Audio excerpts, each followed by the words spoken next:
G'day folks, today I'm going to be reviewing the vintage game Heads Up. This game came out in 1974 from Milton Bradley and it is for 2 players.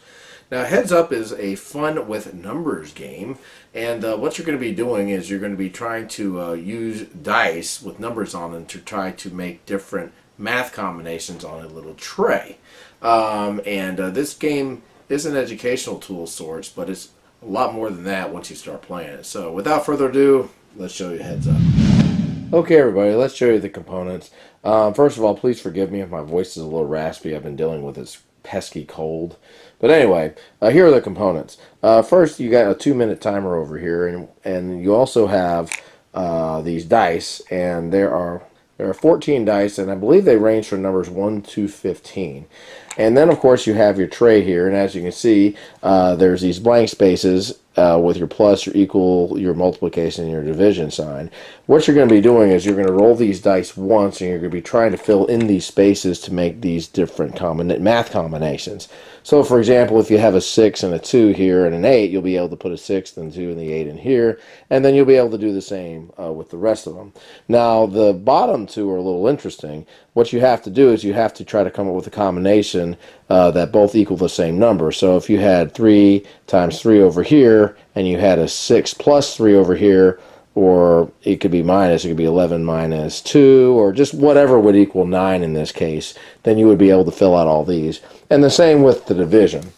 So basically what you're going to do is you're just going to roll these dice like so, and I'll go ahead and start the timer and just kind of see what I can do here with it. Alright, so I don't have any ones. That's going to be a pain. So anyway, I've got an 11 here and a 4 here, and this will make 15. I'll do that first. And then you got 15 minus 10 equals 5.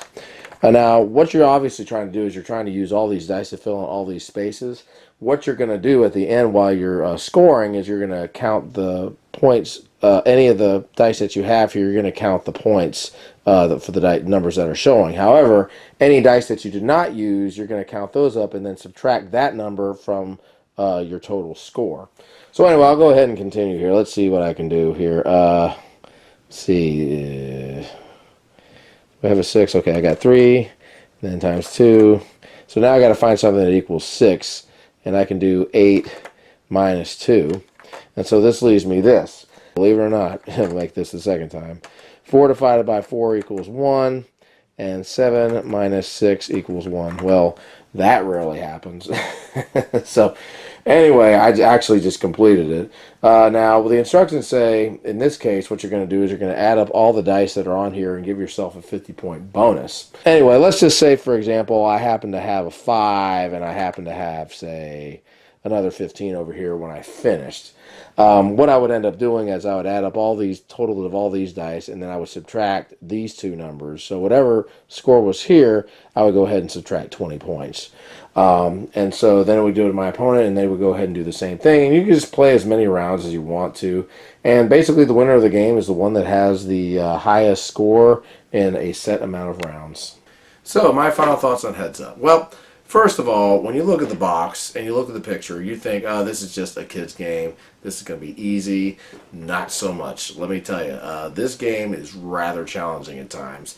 And it's a game I enjoy. This is a light game, I would say, and it's a game I would probably pull out if I was just looking for something quick to play. The thing that I like about it is how well it balances. When you roll all these dice, obviously you want to try to fill in all the holes with all the dice. But there's times you're just not going to be able to do it because you don't have enough time.